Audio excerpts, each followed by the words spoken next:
Jess, and I'm Kenzie's maid of honor, but I'm lucky to say that Kenz has been my best friend and my honorary older sister for almost 14 years. And something about Kenz is I'll never forget, 2 years ago, I'm walking in my class at college. It's a Friday morning, it's 9 a.m. And I open a Snapchat, and all it says is, "Will you be my maid of honor?" And I thought, did I miss something? And that's just so Kenzie coded. But I have countless stories with Kenzie, or as I call her, Chica. Most of those I can't share in a room this large. But here's a few of our funny little stories. So Kenzie and I used to ride our razor spears to the park to meet my elementary school boyfriends. There was a few. Kenzie also taught me how to twerk in the 3rd grade. Yeah. And then one of my most favorite memories, something we did often, where we'd go sledding for 8, 9, 10 hours at a time. And then we'd walk inside and we'd have Grandma swing making ketchup and butter noodles for us. They were so good. Those are just a few. In case you can't tell, Kenz and I go way back to when Katie, the world's best babysitter ever, forced her to hang out with me and my sister. She wasn't a big fan of that at first. Kenzie wasn't a big fan of that because one of the first times we ever hung out, she cut my baby doll's head off. She did tell me I can't bring that up, and I said, too bad.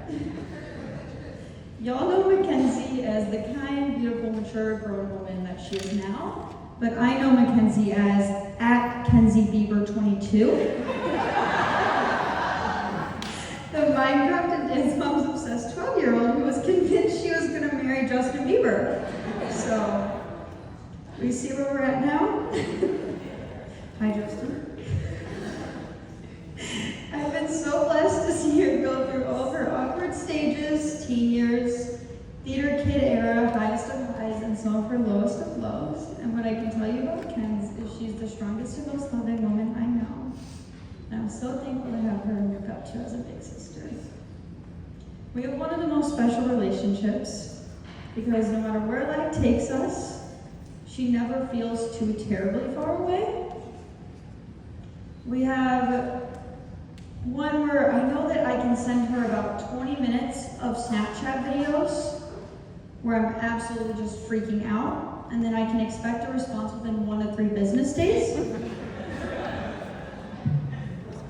She's also a few years older than me, so any hard thing in life that you go through, she often has to go through it first.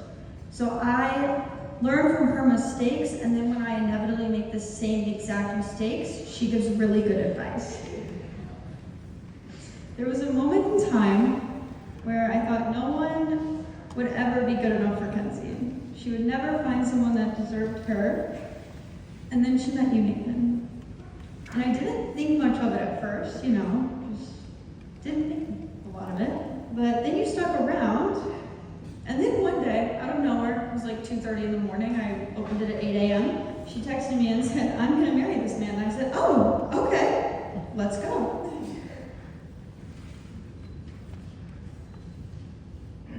And then I realized I have to give marriage advice, and I've never been married at all, but I did do some research on TikTok, so I'm gonna give you some of that advice. Continue to pursue each other, always. Don't ever stop being best friends, and always kiss each other goodnight.